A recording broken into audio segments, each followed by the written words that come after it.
Las preguntas fueron, ¿cuáles? ¿Cómo? ¿Qué es Alejandría? ¿Dónde queda? ¿Y qué pasó? Bueno, hermanos, Alejandría es una ciudad al norte de África que se caracterizó por la literatura, era un centro literario, y también por la filosofía en los primeros años del cristianismo, específicamente en los primeros siglos del cristianismo. Nosotros conocemos muy bien, cuando analizamos la historia de la iglesia, esta zona geográfica. Uno de los padres de la iglesia que han sido más potentes es Atanasio de Alejandría. ¿Cuántos han escuchado de él? Atanasio de Alejandría. Yo estoy luchando con mi esposa para llamar a nuestro hijo Atanasio. ¿Qué les parece? ¿Qué pasó, hermano? Oye, ustedes son. Y Anselmo, lo de por favor. Anastasio. Bueno, hermanos, es broma, aunque sería bueno. El dato curioso es que lo que sabemos de Alejandría en cuanto a la historia de la iglesia, hermanos, es que en los primeros 3 siglos de la iglesia, Alejandría fue una zona geográfica religiosa caracterizada por el surgimiento de doctrinas antitrinitarias. ¿Ok? Doctrinas antitrinitarias. Alejandría, hermanos, fue el centro o el horno en donde se hornearon las primeras doctrinas antitrinitarias. Hablamos de 3 personas. Número 1, Arrio, Apolinar y Nestorio. Las primeras 3 herejías cristológicas nacieron en Alejandría. Es interesante, un dato curioso que luego vamos a dejarlo curioso para ser objetivo y llegar a la síntesis de este asunto y cómo de una u otra manera tiene relación con la traducción final que podemos tener de las Escrituras. Hablemos de Arrio. Arrio vivió en los 150 hasta el 335 después de Cristo. Arrio es conocido como el padre del arrianismo. El arrianismo es la doctrina antitrinitaria que sostiene que el Hijo fue creado por Dios. Fue creado por Dios el Padre. Por lo tanto, el Hijo no es consustancial con el Padre. Por lo tanto, el Hijo no es Dios, sino un ser creado. Esto se conoce como arrianismo. ¿Cuándo fue refutado el arrianismo? En el famoso concilio de Nicea en el 325 después de Cristo, donde el padre de la iglesia, Atanasio de Alejandría, defiende la ortodoxia cristológica, haciendo una aclaración del griego de lo que significa esencia divina, resultando en la afirmación de que Cristo es Dios. Vaya conmigo, bueno, no puede ir conmigo, yo lo tengo acá para leérselo a ustedes. Lo que sucede con el concilio de Nicea es que luego de que Atanasio defendiera toda la doctrina cristológica en contra de la doctrina de Arrio, el credo de Nicea dice lo siguiente: creo en un solo Dios, Padre Todopoderoso, Creador del cielo y de la tierra.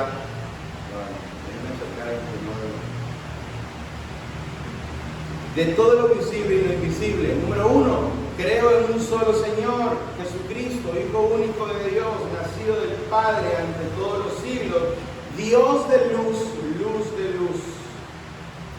Dios verdadero de Dios verdadero, engendrado, no creado, de la misma naturaleza del Padre, por quien fue hecho, que por nosotros los hombres y por nuestra salvación bajó del cielo. Este es el conocido credo de Nicea.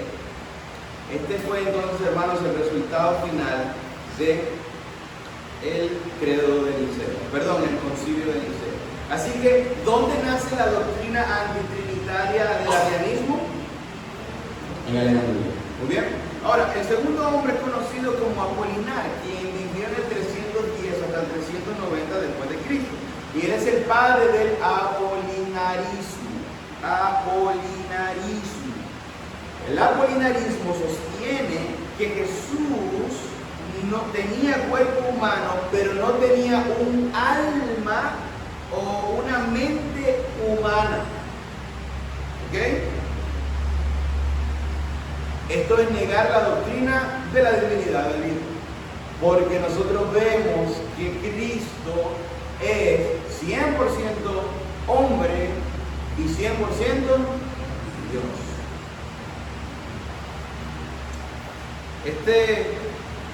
Esta doctrina herética es condenada en el 381 después de Cristo, en el famoso concilio de Constantinopla. ¿Okay? Ahora, hermanos, la tercera persona que horneó su herejía en Alejandría fue Nestorio, del 385 al 451, y él es conocido como el padre del nestorianismo. ¿Qué afirma el nestorianismo? Bueno, que Jesucristo existió como dos personas distintas y separadas, una persona humana y una persona divina, unidas solo moralmente.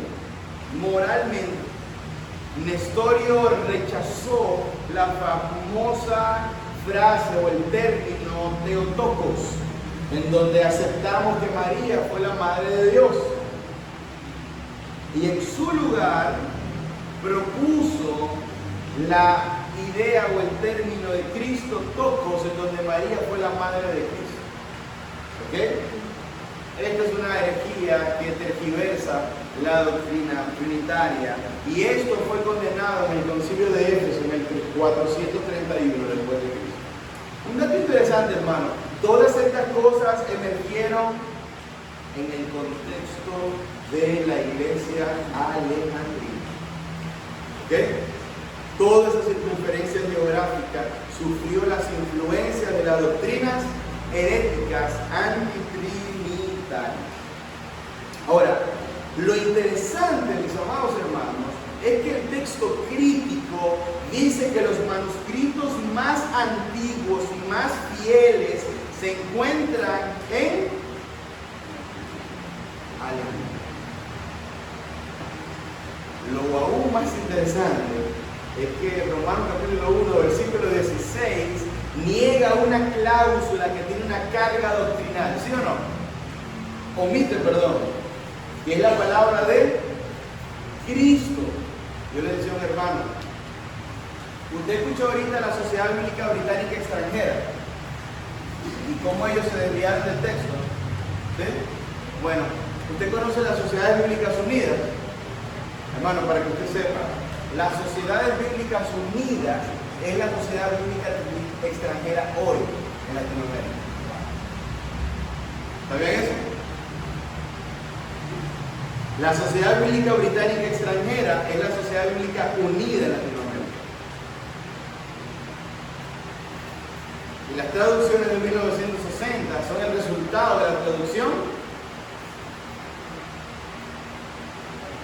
sutil entre dos familias sexuales: receptos, bizantinos y alejandrinos, exoterinos. Efectivamente, nosotros, si leemos Reina Valera del 60 y la revisión de la SBT, vamos a encontrar muchas diferencias en su lenguaje.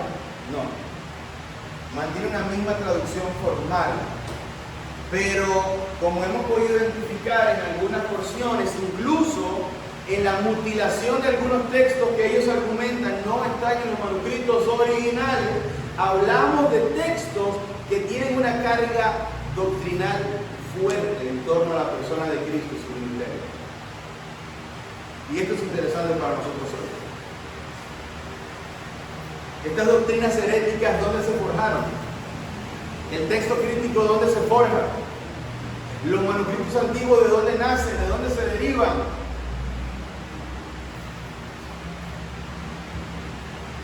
¿Qué dicen entonces el texto crítico? El texto está manipulado artificialmente y por lo tanto, supone lo que realmente el texto dice. Hermanos, en Alejandría existen dos familias textuales, o dos códices textuales, que son, número uno, el códice del manuscrito vaticano y el códice del manuscrito sinaítico. Hermanos, el manuscrito vaticano, escúchame bien, omite 2.877 palabras. Y el texto sinaítico omite 3.455 palabras. Escúchame bien, y esto solo en los 4 evangelios. ¿Sí? En otra reunión hablemos de esas omisiones y vamos a ver la carga doctrinal que tienen esas omisiones.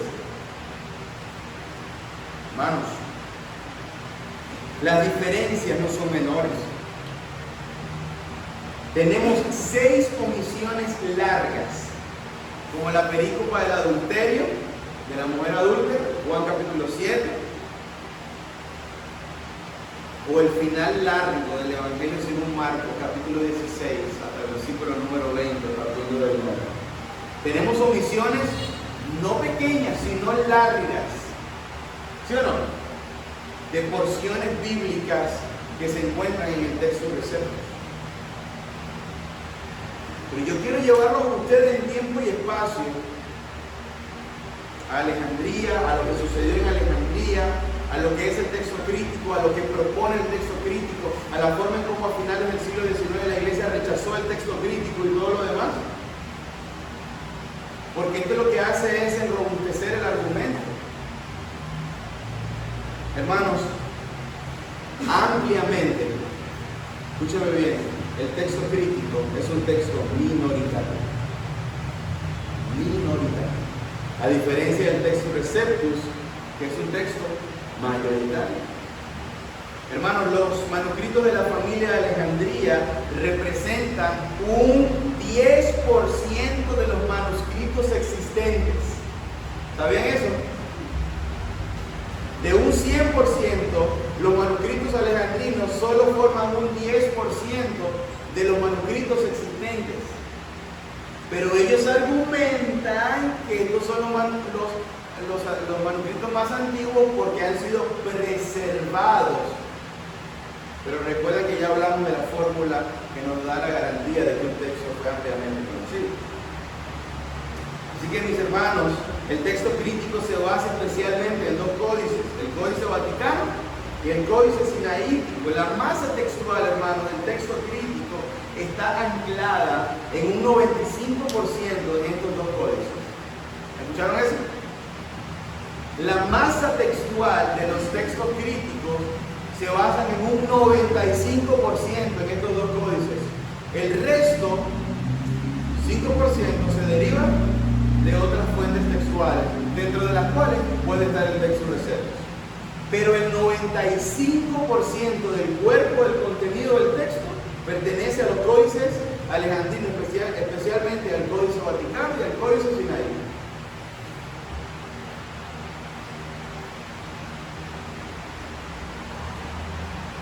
Ellos dicen, el número de testigos que apoya una determinada lectura nada significa.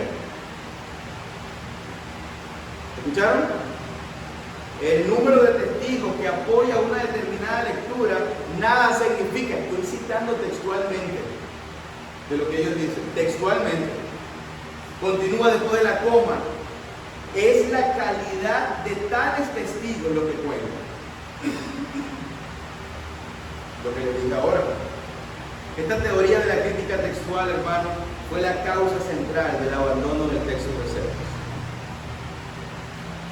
Hermano, no. La calidad o lo que garantiza la fidelidad del texto no son los testigos, es la calidad. Oye, es verdad, hermano, ¿cuántos manuscritos se consiguieron? Mira cómo están bien preservados. Uy, hermano, hemos estado equivocados todo el tiempo. Mira dónde estaba ese manuscrito. Hay que tener mucho cuidado, hermano. Pero en el caso de la Reina Valera del 60, y con esto quiero animarlos a entender todo, y hay que honrar el trabajo que es digno de honrar. ¿Qué pasa con la 1960, hermano? El cuerpo textual de la 1960 no es un 95% del texto crítico. Bien, las omisiones solapadas del texto crítico se hacen notar cuando yo les presento los ejemplos hoy. Pero el cuerpo del contenido de la Biblia de 1960 sigue siendo tradicionalmente fiel. No tan solo en sus familias textuales, sino en su metodología de traducción. Por eso es que tenemos una similitud entre la SBT y la Reina Valera del 60. Sin embargo, cuando usted ya conoce la versión de la SBT, usted va a empezar a identificar un poco de palabras distintas y va a ser más claro y evidente las diferencias que hay, aun cuando el cuerpo de ambas revisiones maneja una similitud general de quizás un 50%. Así que, mis hermanos, el texto crítico es algo que hay que afirmar, y esto va de la mano con lo que algunos me han dicho. El texto crítico, escúchame bien, mi amado hermano, mi amada hermana, el texto crítico es un texto que está en evolución según sus precursores. Es decir, ellos dicen que su texto es un texto que está en evolución. Por esa razón encontramos Reina Valera purificada, Reina Valera actualizada, Reina Valera Mientras más se hayan revisiones dentro de la tradición valeriana, nos vamos a encontrar con que ya la intrusión del texto crítico no es solapada, es marcada, es evidente. Ya el texto receptus es abandonado y empiezan a basar sus libros o sus traducciones, en su mayoría, en el texto crítico. ¿Van conmigo entonces? De manera que, hermanos, si el texto crítico es un texto que está en continua evolución, en la medida en la que pasan los años, la Biblia va a ser puesta bajo escrutinio una y otra vez. Y el argumento siempre será: los manuscritos antiguos no contienen esta palabra. Ese va a ser el argumento de ellos. Así que, hermanos, las presuposiciones metodológicas de la crítica textual argumentan que ellos no creen en la doctrina de la preservación histórica y constante del texto griego a través de los tiempos. ¿Por qué? Porque está en constante evolución. No hay preservación, hay innovación, hay revelación. Ellos dicen que hay una corrupción histórica que tuvo una restauración tardía en el siglo XIX. Es decir, la restauración llegó en el siglo XIX. Actualmente, hermanos, van por la revisión número 28, ¿saben? Número 28. Ahora, hablemos de los textos bizantinos. La familia textual griega conocida como bizantina ha circulado a través de los siglos, desde los inicios de la iglesia primitiva. La mayor carga textual que la iglesia ha aceptado y difundido y sobre las cuales han crecido en su doctrina cristiana ha estado basada y fundamentada en el texto de las familias bizantinas. Ahora, hablemos de la ciudad de Vicencio. Ahorita mencioné la ciudad de Vicencio cuando hablamos de que la doctrina de apolinarismo fue refutada en el Concilio de Constantinopla. Pues la ciudad de Vicencio fue lo que con el tiempo se conoció como Constantinopla.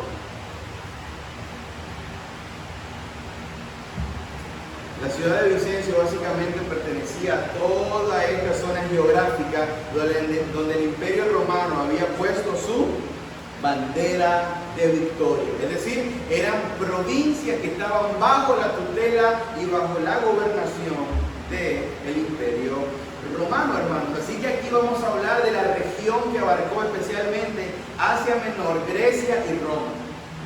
Asia Menor, Grecia y Roma. Asia Menor, Grecia, Macedonia y Roma. Toda esa zona geográfica es conocida como el imperio o la familia de textos, estoy mezclando dos cosas, bizantino. De manera que los manuscritos que nosotros tenemos del Textus Receptus circularon desde principios de la iglesia primitiva en la zona geográfica de Constantinopla. Metamos la lupa a esto porque esto es interesante, hermanos. Luego de que el Señor Jesucristo asciende, el Textus Receptus, o los manuscritos que forman parte de la familia del Textus Receptus, empezaron a circular en la iglesia luego del testimonio de los apóstoles, luego que ellos cerraran el canon del Nuevo Testamento. Una vez cerraron el canon, estos manuscritos empiezan a circular ¿en dónde?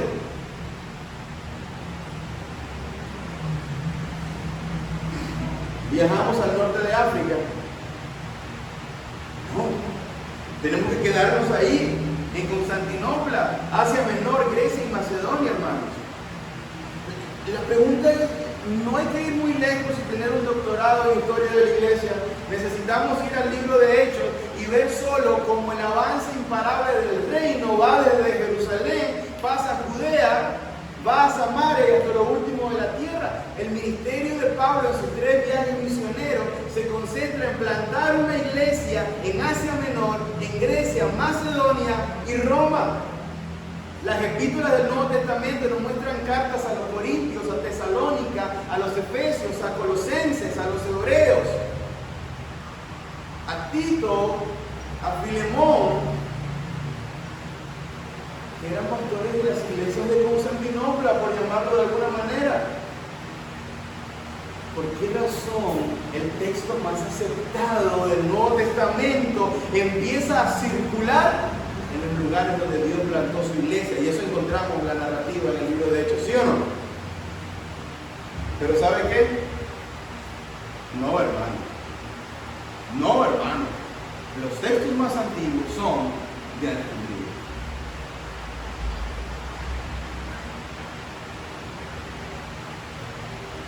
Ya, hermanos, aquí quizás yo sea un poco inflexible. Ustedes pueden ser más flexibles, pero mi conciencia no puede ser flexible. ¿Cómo van a venir a finales del siglo XIX a decirme que los manuscritos más antiguos no contienen esta palabra y se hallaron en Alejandría? ¿Cómo van a decir que los manuscritos más antiguos son aquellos que son preservados, sino aquellos que tienen una masa alta de aceptación? ¿Cómo van a decir que Juan capítulo 7 no se halla en el texto bíblico? ¿Cómo van a decir que Marcos en su final no se halla en los manuscritos más antiguos? ¿Cómo me van a decir que la omisión de la palabra Cristo en Romanos capítulo 1 sea algo que Dios lo consideró y lo inspiró? No lo vamos a aceptar. Y de la SBT queremos incentivarlos a ustedes a que se enfrenten con esta realidad.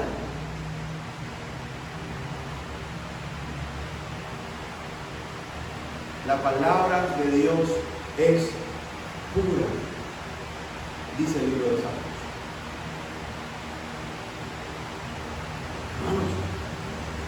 Es lógico pensar que en las zonas donde se extendió el evangelio primitivo, hubiera mayor circulación de las copias de las escrituras. Eso no es lógico. Dígame, eso no es lógico. ¿Cuál es el fundamento de una iglesia local según Cristo? ¿Cuál es la vida de una iglesia local según Cristo? Que él le dijo a Pablo a Timoteo: esto exhorta, permanece en las sabias palabras. ¿Sí o no? Persevera en la doctrina que has aprendido desde la niñez. Y luego dice, toda la escritura es inspirada por Dios. Hermanos, los pastores preparados por Pablo, ¿qué hacían? Predicaban la palabra, incentivaban a la iglesia a estudiar la palabra y a perseverar en ella. El Señor Jesucristo lo dijo: permanecer en mí, yo permaneceré en vosotros. El Señor lo dijo a través de su inspiración al apóstol Juan: el que dice que me ama pero no guarda mis mandamientos, el tal es mentiroso y hace a Dios mentiroso. ¿Qué dice el apóstol Pablo a Timoteo y a Tito? En los postreros días vendrán personas que tendrán comezón de oír otras cosas. ¿Qué dice Pablo a los Colosenses y a los Efesios? Nadie os engañe con filosofías y huecas sutilezas. ¿Qué dice Efesios capítulo número 2? Vaya conmigo, hermanos. Efesios capítulo número 2. ¿Qué dice el texto?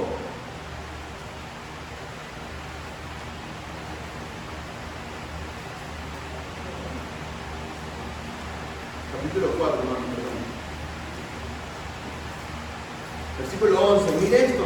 Y él mismo dio a unos apóstoles y a otros profetas y a otros como evangelistas y a otros como pastores y maestros para perfeccionar a los santos para la obra del ministerio, para la edificación del cuerpo de Cristo. Versículo 13. Hasta que todos lleguemos a la unidad de la fe y del conocimiento del Hijo de Dios, a un varón perfecto a la medida de la estatura de la plenitud de Cristo, para que ya no seamos niños fluctuantes, llevados por doquiera de todo viento de doctrina, por estratagema de hombre, que con astucia,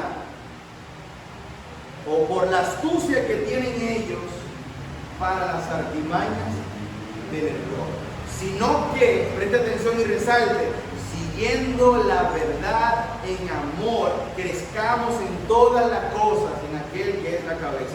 Esto es Cristo. Hermanos, este tema es un asunto que toda iglesia debe conocer, y que es un daño colateral que la obra de la reforma va a traer inevitablemente en la vida de su pueblo. Amados hermanos, indudablemente es más confiable un texto que se transmitió a la sombra de la iglesia, el texto bizantino, que un texto de escasa difusión geográfica que se localizó mayormente en una zona de herejías doctrinales. Alejandría. ¿Qué es más confiable?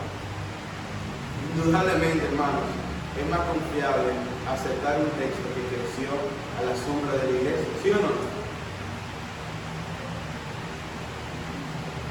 Bíblicamente, en el Nuevo Testamento no hallamos ninguna misión en Alejandría, ¿o sí? ¿No?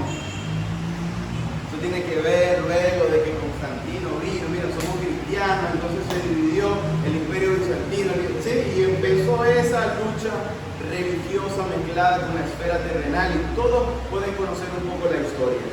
Entonces ahora los padres de la iglesia son los padres orientales y los padres occidentales. Hermanos, el Textus Receptus es un texto mayoritario. Uno de los nombres sinónimos del Textus Receptus es el texto mayoritario, ya que el 90% de los manuscritos existentes son de la familia bizantina. ¿Recuerdan del 100%? ¿Cuánto porcentaje?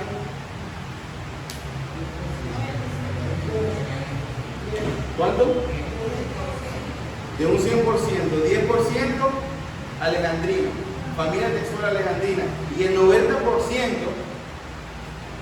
una persona del texto crítico no puede rechazar eso porque sabe que es así. Por eso en sus Biblias ellos son tajantes en decir en los manuscritos más antiguos. ¿Cuál es nuestro problema de forma con la crítica textual del texto bíblico? La astucia, la falta de ética en algunos casos, las artimañas y las astucias en que algunos emplean, hermanos. ¿Qué es mejor? Los manuscritos más antiguos no tienen esta palabra. Es mejor decir eso o decir, bueno, hermanos, de una manera gramaticalmente más aceptable. Existen dos familias textuales, la alejandrina y aquella. Esta traducción se basa en la familia textual alejandrina. No es mejor decir eso desde un punto de vista ético. No. Imagínense, hermano, eso me pasó a mí. Yo vengo y leo los manuscritos más antiguos, no tienen esta palabra. Chao. ¿Dónde está la Biblia del manuscrito más antiguo? Listo. ¿Y qué yo hice? Bueno, hermano, este manuscrito es más antiguo. Tú estás mal. Evalúa tu fe, por favor. Este es el manuscrito más antiguo. Hermano, este servidor que está aquí a sus pies estuvo de la misma manera como muchos de ustedes están. Y yo decía, Señor, Dios. Y ¿Qué soy yo, padre? Pero hubo un texto que me dijo, aún cuando mi padre y mi madre me abandonaron, con todo lo que lo hagan, Él no me podrá. Colosenses me dio la certeza de que mi vida estaba escondida con Cristo en Dios. La seguridad de mi salvación estaba en la persona de Cristo. Su sangre fue el pago para la redención de mis pecados, que eran muchos. Ahora tengo un nombre nuevo. El Espíritu de Dios da fe a mi conciencia de que soy hijo de aquel que me creó. Ahora le pido, Señor, ayúdame a enfrentar este dilema de la Biblia, porque yo amo tu ley y quiero que ella sea todo el día mi meditación. Dame dirección, dame pastores sabios que me guíen por lo que yo necesito. Y el Señor me llevó a una iglesia local bíblica, me puso a los pies de pastores sabios, me dio la capacidad de ser discipulado, la dicha de ser discipulado, y hoy, por la gracia del Señor, puedo servir a la iglesia de Cristo como un esclavo de Cristo. Así que, hermanos, en medio de todo lo que quizás pueda estar pasando por nuestra mente, Dios ha preservado su palabra.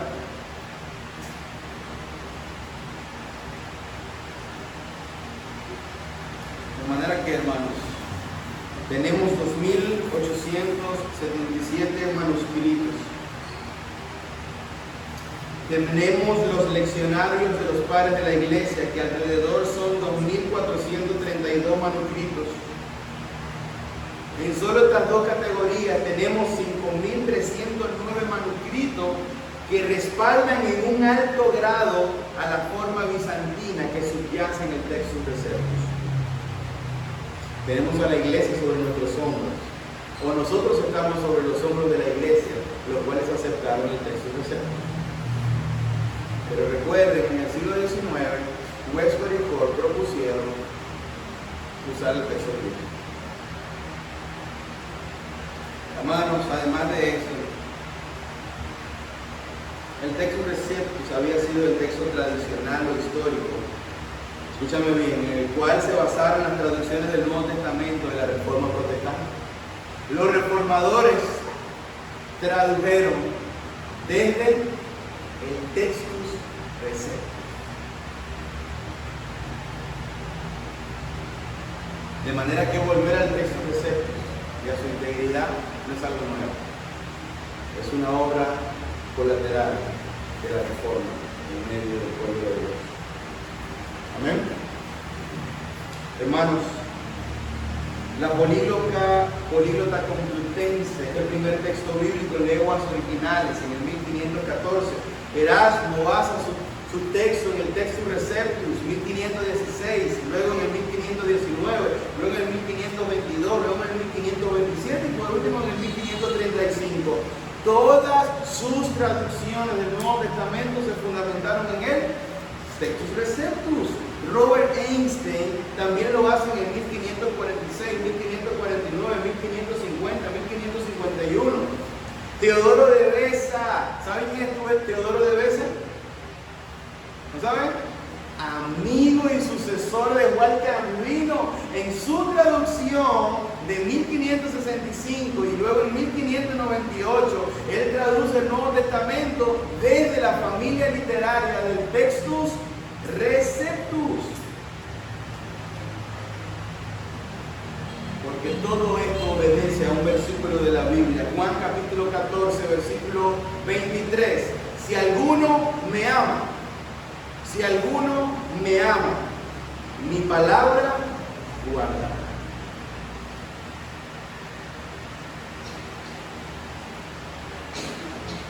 De manera que, mis hermanos, esto es algo en lo cual hay que prestar atención como iglesia contemporánea.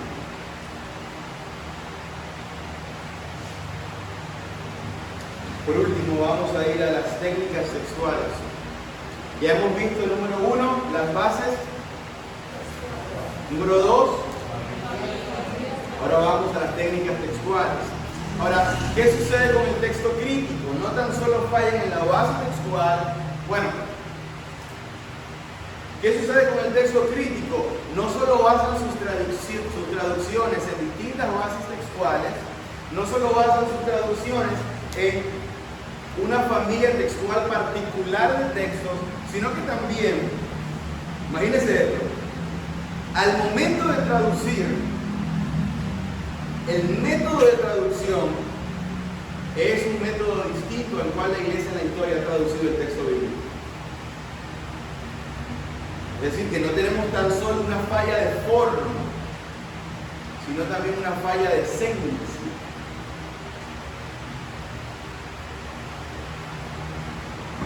Así que, mis hermanos, vamos a hablar un poco de las técnicas textuales.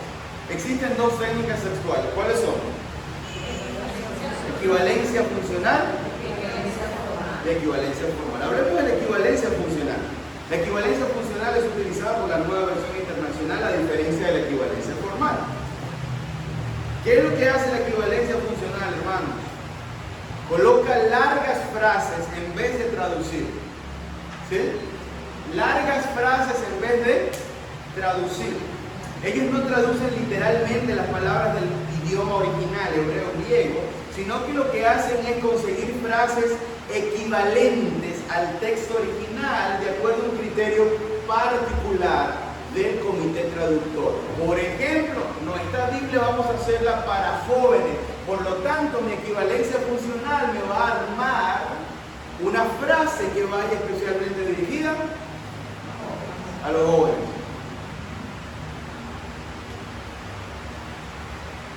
¿Cuál es la equivalencia funcional? Definida de manera exacta. Ellos quieren reproducir el mismo impacto que tuvieron los lectores originales en su tiempo. ¿Sí o no? Esta es la realidad. Es un principio de traducción que intenta reproducir en los lectores de hoy en día el mismo impacto que tuvieron los lectores originales en su cultura y en su lengua. La técnica funcional de traducción. Este método cobra más fuerza a la hora de traducir giros literarios en los idiomas originales de la Biblia. Hebraísmos y helenismos cambian esto por la modernización de nuestro idioma. Y sobre todo, cuando traduce lo que se supone que son dichos populares o refranes. Bien, por ejemplo, mis hermanos, Proverbios capítulo 16, versículo 1 dice: del hombre son las disposiciones del corazón, mas de Jehová la respuesta de la lengua. ¿Sabe qué dice la Nueva Versión Internacional? El hombre propone y Dios dispone.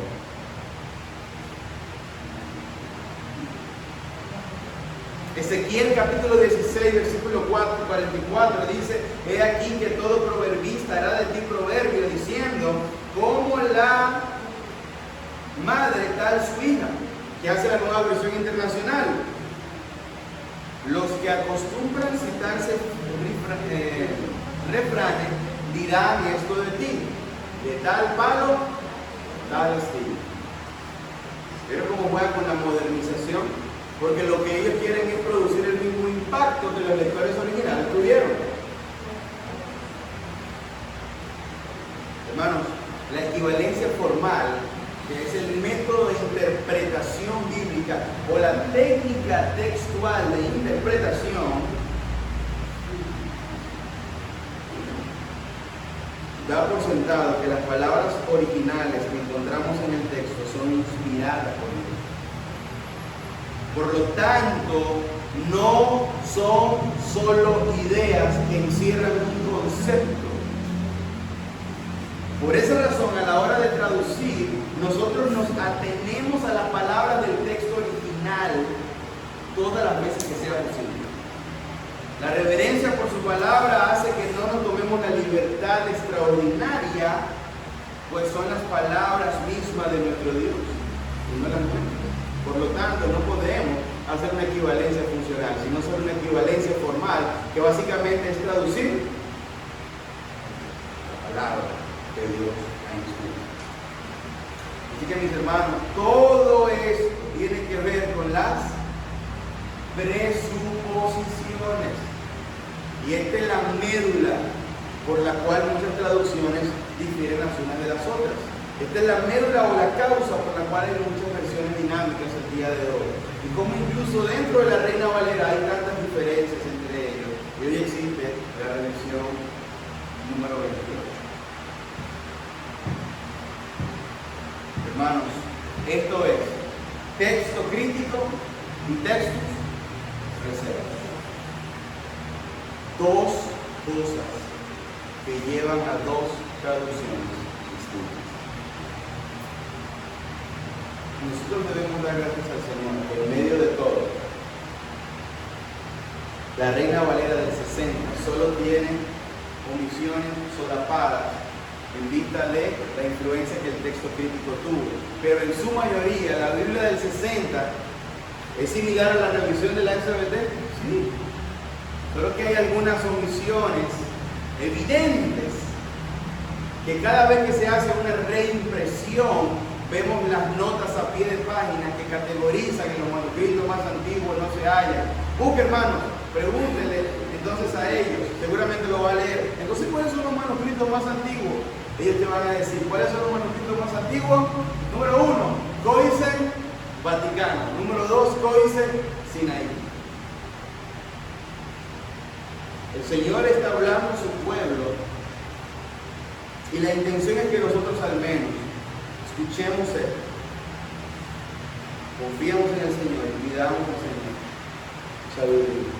Yo personalmente creo firmemente que sus pastores nos guiarán por toda verdad y las decisiones que ellos lleguen a tomar o que estén tomando van a seguir siendo de gran edificación para su iglesia, como el Señor los ha bendecido hasta hoy. Lo seguirán haciendo, como el Señor sigue haciendo en toda la iglesia donde se predica su palabra. En la versión de 1960, el Señor convertirá, el Señor salvará, el Señor santificará a su pueblo. ¿Cuántos han sido edificados por la palabra de Dios? Y lo seguiremos haciendo.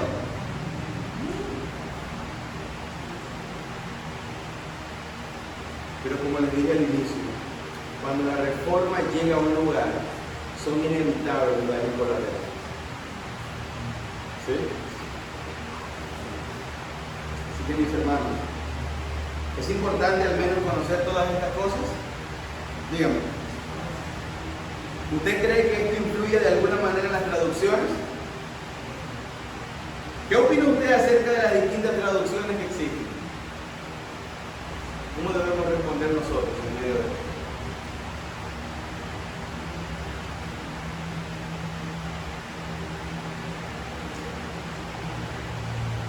El tiempo se nos fue. Son las 5 de la tarde. 5 y 0. ¿Ah? Y faltan como 3 horitas solamente. Hermana, ¿qué pasó? Hermanos, yo quisiera quizás hacer un salto para poder, yo sé que los pastores pueden darle a ustedes una doctrina bibliológica sólida, desde el punto de vista básico. Básicamente la doctrina de la bibliología abandera algunas cosas. ¿Ok? La doctrina de la bibliología tiene que ver con la revelación. ¿Qué es la revelación? El hecho de que Dios comunique su voluntad a su pueblo. Miren estos 3 versículos. Básicamente vemos cómo Dios le dice a sus hombres: escriban, relaten, hagan esto, escriban esto. Eso es revelación. Ahora, ¿revelación es lo mismo que inspiración? No, hermano. La revelación tiene que ver con la comunicación de la palabra de Dios. La inspiración tiene que ver con la infalibilidad de dicha comunicación. ¿Sí? Lo primero asegura que Dios es revelado. Lo segundo asegura que lo que Dios revele es correcto, es infalible y por lo tanto tiene la autoridad que Dios tiene. De ahí entonces que nosotros debamos entonces estudiar lo que conocemos como inspiración plenaria verbal de la palabra de Dios. La inspiración es un instrumento de la revelación, no es la revelación en sí misma. ¿Ok? ¿Qué hace primero? El objeto de la revelación es la comunicación del conocimiento, lo que les acabo de decir. el objeto de la inspiración es asegurar la infalibilidad en la enseñanza. Así que, mis hermanos, esto nos llevará a entender lo siguiente. La inspiración es verbal, la inspiración es plenaria, la inspiración es orgánica. ¿Qué quiere decir la inspiración verbal? Bueno, cada palabra de los textos originales han sido cada palabra, eso se llama inspiración verbal, cada palabra. Quiere decir esto, que las palabras que están en el texto original son las palabras que Dios quería que estuviesen en el texto original. ¿Sí? Así que, mis hermanos, decir que Dios inspiró verbalmente es decir que lo que Dios hizo fue dictar su palabra a los hombres. No.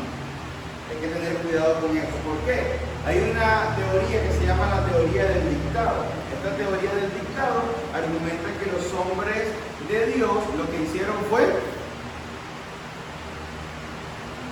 escuchar mecánicamente la palabra de Dios y escribieron. Pero no, la inspiración se hace de las habilidades humanas. Por lo tanto, encontramos tanto distintos géneros literarios como distintas maneras de redacción y comunicación. Lucas, un excelente doctor que estaba acostumbrado a decir: usted tiene osteoporosis nivel 3 con la médula cuántica modificada a un lado izquierdo. Los diagnósticos de los médicos. Dime qué tengo. Tiene gripe. No, tienes neumonía nivel 4 y todo lo demás, todo obedece cierto diagnóstico. ¿Pero qué es? Gripe. Lucas, el médico amado, era un excelente médico que diagnosticaba patologías médicas, valga la redundancia. Por lo tanto, tanto su evangelio como su narrativa en el libro de Hechos obedece a una perfección técnica literaria en temas de narración. Dios se hizo entonces de Lucas, en sus conocimientos médicos, para poder inspirar su palabra, utilizando la forma personal de redacción de Lucas. ¿Sí o no? Y vemos a Pedro, que dice que las palabras de Pablo son complicadas de entender, y vemos a Pablo escribiendo con una inflexibilidad total. Vemos a Santiago escribir como su personalidad lo indica, y así también los otros textos. Así que, mis hermanos, la inspiración verbal que dice, Dios inspiró cada palabra de la Biblia. Ahora, cuando hablamos de inspiración plenaria, hablamos de que Dios no solo inspiró cada palabra de la Biblia, sino que inspiró cada sección de la Biblia. Ya no de manera minuciosa, sino completa, toda la palabra de Dios. Cada parte de la Biblia fue inspirada por Dios, incluyendo, hermanos, escúchese bien, las partes que no fueron reveladas, sino que fueron el resultado de la investigación. Algunos dicen: no, ya va. Lucas fue inspirado por Dios, pero cuando él investiga, no inspiró, hermano. Y si Dios no lo inspiró, ¿qué decimos nosotros? ¿Qué decimos? ¿Qué dice la iglesia cristiana ante este argumento? Efectivamente, hermano, toda la escritura es inspirada por Dios, tanto verbal como plenariamente. Incluso las investigaciones de Lucas para escribir el Evangelio según Lucas fueron inspiradas por Dios. El Señor llevó a Lucas a preguntarle a las personas concretas para poder redactar luego su Evangelio a Teófilo. ¿Sí? Eso es lo que indica que la palabra de Dios puede ser inspirada plenariamente. Hermano, ¿quién me presta una de sus Biblias de la Reina Valera? Présteme una de sus Biblias que tengan las palabras en rojo. Ahí están las palabras en rojo, en los evangelios. Busca los evangelios para verlo. ¿Quién tiene? Que no se van. Varón, gracias. ¿No tiene? ¿Quién más tiene? Que tenga las palabras en rojo, ya sea en el Antiguo o el Nuevo Testamento. ¿Sabe por qué existe esto, hermano? ¿No saben? ¿Cómo? Exactamente, y en el Antiguo Testamento lo que dice Dios. Bueno, La razón por la que esto existe, huele rica esta Biblia, ¿no? Es porque las presuposiciones de esta empresa de traducción es, escúchame bien, que las palabras en rojo son las inspiradas, mientras las que están en negrita no. ¿Sí? ¿Está bien eso? Presuposiciones a la hora de traducir. Otras no son tan dogmáticos, pero dicen, bueno, donde no hay margen de error son en las palabras que están en rojo. Lo que no está en rojo, como me dijo el pastor, bueno, mira, los autores bíblicos se equivocaron, hay que entenderlo, ellos son falibles y todo lo demás. Esas son las presuposiciones, hermanos, por las cuales vemos esta distinción. En la Reina Valera de la SBT, usted va a ver todas las palabras en rojo, porque descansamos en que la palabra de Dios es inspirada, tanto verbal como plenariamente. Tanto lo que dijo Cristo como lo que dijo Lucas, como la conclusión de Moisés cuando el pueblo de Dios adoró al becerro de oro, como lo que dijo Pablo cuando dijo, permítanme un poco de locura, y todas esas cosas. Todo es inspirado por Dios. No hay partes que hayan sido más inspiradas y otras que hayan sido menos inspiradas. ¿Sí?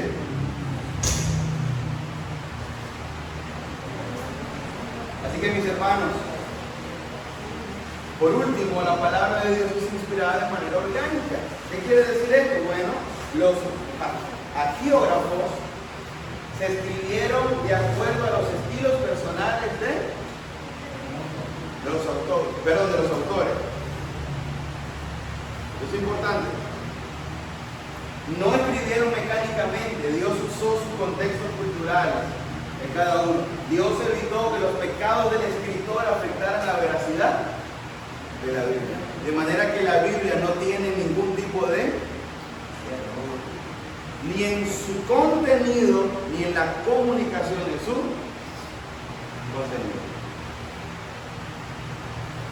Nuestra Confesión de Londres dice lo siguiente, en el párrafo 4 del capítulo 1. La autoridad de las Santas Escrituras, por la que ellas deben ser creídas y obedecidas, no dependen del testimonio de ningún hombre o iglesia, sino enteramente de Dios, quien en sí mismo es la verdad, el autor de ellas, y deben ser creídas porque son la palabra de Dios. De manera que, mis hermanos, todas estas cosas que hemos visto acá se utilizan para poder nosotros promover traducciones confiables de la Biblia, utilizando el texto masorético para el Antiguo Testamento y el texto receptos para el Nuevo Testamento. Así que yo creo que los pastores pueden hacer un énfasis mucho más práctico en algunos asuntos relacionados con la doctrina de la bibliología. Ahora, cuando nosotros vamos, hermanos, a la reina de las doctrinas, que yo quisiera irme de acá habiendo dicho esto, nosotros necesitamos mencionar inevitablemente, hermanos, la doctrina de la preservación de las escrituras. ¿Cuántos creen que la escritura ha sido preservada durante el 21 siglo de historia? Después de la muerte del Señor Jesús y su ascensión. ¿Cuántos creen eso? El Señor la ha preservado. ¿Qué significa, hermano? Pues significa que el Señor ha conservado su palabra con su significado original. La preservación significa simplemente que podemos confiar en las Escrituras porque Dios soberanamente ha vigilado la fidelidad del proceso de transmisión a través de los siglos. Eso es lo que nosotros creemos desde el punto de vista de las Escrituras, de la preservación de las Escrituras. Amén. Y debemos creerlo, hermano. Porque si no, nuestra fe estuviese fundamentada en cosas inestables, cambiantes y inmutables. Así que bueno, hermanos, hay otras cosas que íbamos a tocar, pero por falta de tiempo quizás no lo pudimos hacer. Pero yo sé que con estas cosas que hemos comentado, al menos el fundamento básico ha sido puesto en el pueblo de Dios. Ustedes conocen ya que existe una revisión que abandera ser fiel y precisa a los textos originales, especialmente a los textos del texto preceptos y el texto masorético. Ya usted conoce la existencia de la SBT y mucho mejor, usted tiene acceso ya al trabajo final de la Sociedad Bíblica Trinitaria. Así que yo le animo a que siga conociendo, siga orando, siga dependiendo y siga confiando en la sabiduría de sus pastores. Hermanos, los pastores son los ángeles de la iglesia. ¿Sabían eso? ¿Quiénes son los ángeles de la iglesia? Los pastores. Apocalipsis capítulo 2 y 3, ¿qué dice? Dile al ángel de la iglesia que está en Sardis, dile al ángel de la iglesia que está en Filadelfia. ¿A qué hace referencia con la palabra ángel? A los pastores de esas iglesias. Los pastores son los paladines de la verdad. El Señor los ha calificado a ellos con dones extraordinarios, no en el sentido sobrenatural, sino que ha vertido en ellos el don de su servicio. ¿Qué dice el libro de Jeremías? Os daré pastores que os guíen conforme a mi corazón. Yo creo que esta iglesia tiene pastores bíblicos. Confíen, descansen en sus pastores, siempre y cuando ellos sean fieles a las escrituras. Amén. Ellos son lo que el Señor ha entregado para tu edificación. Sí, hermano, tu crecimiento espiritual se deriva de la palabra de Dios, pero tu crecimiento en tu fe se deriva de tu sumisión a tus pastores de las iglesias locales. Pastores, ustedes, hermanos, serán juzgados un día doblemente por lo que ustedes hicieron o dejaron de hacer. El Señor los llamará a juicio y las obras de sus manos en el ministerio de la iglesia serán probadas. Hermanos, sean fieles al ministerio que el Señor les ha entregado. Estudien, amen su palabra, vivan en su palabra, edifiquen a su iglesia, adviertan a su iglesia, exhorten a su iglesia, disciplinen a su iglesia. Porque en últimas, ustedes solo son pastores del rebaño. Son solo hombres que están también pastoreados por el príncipe de los pastores. Así que, mis amados hermanos, en última instancia, como nosotros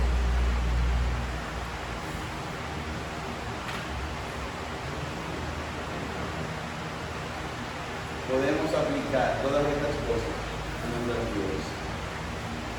Ah, sí, yo defiendo el texto presente, yo defiendo el texto crítico. No, hermano, mira que ¿cómo está tu vida devocional? Te puedo decir, mira, yo soy un enérgico defensor del texto precepto, del texto crítico. ¿Cómo está tu vida devocional? ¿Estás meditando en la palabra de Dios? ¿La estás memorizando? ¿La estás poniendo en práctica? ¿La estás predicando? Cada día vas a la palabra de Dios bajo la idea concreta de que Dios hablará a tu vida y el poder de su Espíritu transformará tu cuerpo mortal y el Señor alumbrará los ojos de tu entendimiento y te hará recordar las riquezas de Cristo y la esperanza de tu llamamiento y el poder que está en Cristo, el cual resucitó de los muertos. En últimas, hermanos, ¿cómo está nuestra relación con la Biblia? Bueno, ya aprendimos bibliología, hermano Lemuel. ¿Todo termina aquí? Hermano, tu vida como cristiano dependerá de tu vida y de tu tiempo en la Biblia. ¿Cómo estás estudiando la Biblia? ¿Estás estudiando la Biblia como un manual de teología o como la fuente y el raudal de vida que alimenta lo sediento de tu ser? ¿Estudias la Biblia solamente para hacer el sermón o estudias la Biblia para edificarte diariamente? ¿Estudias la Biblia para enseñar a los jóvenes o estudias la Biblia para sujetarte al consejo poderoso de Dios, creyendo que es su palabra la que transforma nuestras vidas? ¿Cómo estudias la Biblia? ¿La estudias, joven? ¿Buscas la sabiduría de lo alto para imitar la modestia de Sara? Joven, ¿estudias la Biblia para que tu vida se adorne con el Evangelio. Tu virtud femenina es la virtud del Evangelio contenida en la palabra de Dios. Joven hombre, luchas, mortificas tus pecados a la luz de la palabra de Dios. Vas a su palabra porque entiendes tu necedad y comprendes que ella es luz para los necios. Anciana, hermana amada, con canas de virtud en tu cabello, aunque te eches el tiempo. Tu confianza tanto en vida o en muerte está en la Biblia. No le temas a la muerte, no le temas a la artrosis, no le temas a la cervical. Tu confianza está en Dios. Recibe confianza solamente en el losartán o en las palabras de vida que son medicina para el alma. Hermano, yo a las ancianas de mi iglesia les hablo claro. Nuestra confianza está en la esperanza que tengamos en este mundo, o nuestra confianza está en su palabra.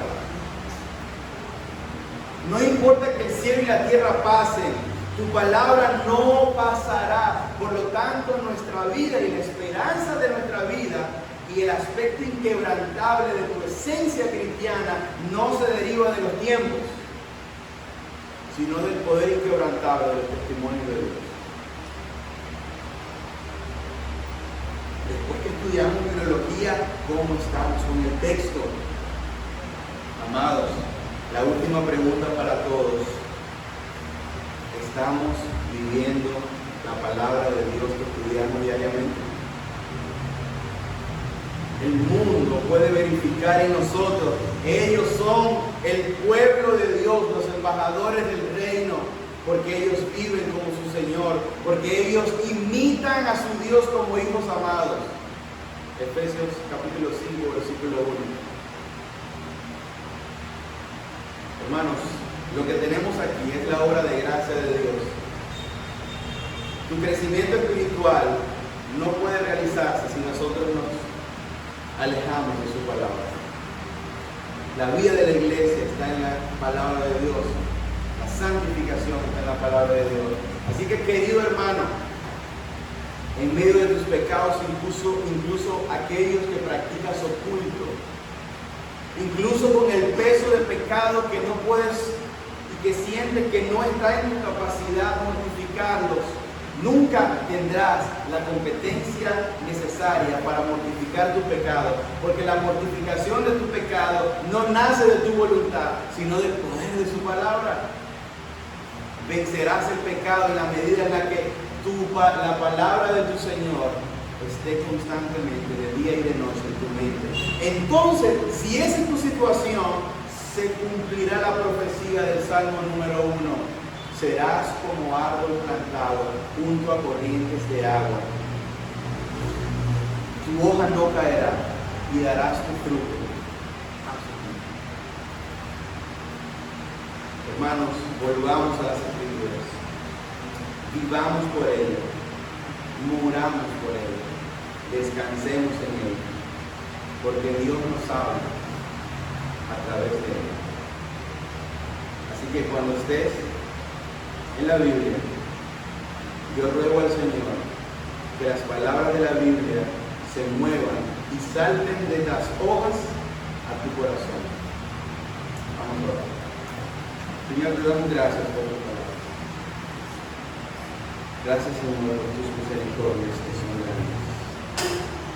Reconocemos nuestro pecado, reconocemos nuestra fragilidad, reconocemos la temporalidad de nuestros días, reconocemos la futilidad de nuestro entendimiento, reconocemos cuán necesitados estamos, sin ti no podemos. Y dices, Padre, ayúdanos. Aquí estamos orando porque reconocemos nuestra ineptitud para caminar hacia ti solos. Oh Señor, lo único que queremos es vivir para ti y responder de la manera adecuada con la que tú nos has salvado. Aviva, reforma, restaura tu iglesia. La iglesia bautista de Puerto Cabello pueda levantarse como el candelabro puesto por encima del almud en esta hermosa ciudad. Que la palabra de Cristo sea difundida, que la vida de Cristo sea reflejada en cada una de las vidas de mis hermanos. Que tu nombre pueda ser exaltado, que el mundo pueda ver a estos hombres y mujeres y decir: yo quiero conocer al Cristo que transforma vidas. Yo quiero conocer al Cristo que perdona pecados. Todo esto, Señor, todo esto reposa no en nuestra habilidad, sino en el poder de tu palabra. De allí la necesidad que tenemos de él. Yo te pido por el pastor Alexander, por el pastor José, ayuda a estos buenos siervos de tu rebaño, bendícelos. Yo te ruego por su iglesia que puedan aprovechar y honrar el trabajo de sus amados pastores y que puedan invitarlos a ellos, así como Pablo le dijo a los hermanos en Corinto, que lo invitaran a él, así como él invitaba a Cristo. Padre, en tu gracia, reavive, reedifique y siga construyendo los preciosos muros que esta iglesia está construyendo espiritualmente. Que ellos sean como el pueblo que volvió de Babilonia. Tenían una mano en los instrumentos de guerra para defenderse de sus enemigos y la otra mano la tenían en los utensilios de construcción. Permite que esta iglesia pueda estar también adiestrada de esa manera. Que construya en la misma medida en la que protegen el buen depósito de la fe. Para que tu nombre sea glorificado. Para que el nombre de Cristo sea magnificado en Venezuela, especialmente en Puerto Cabello. En Cristo Jesús oramos. Amén.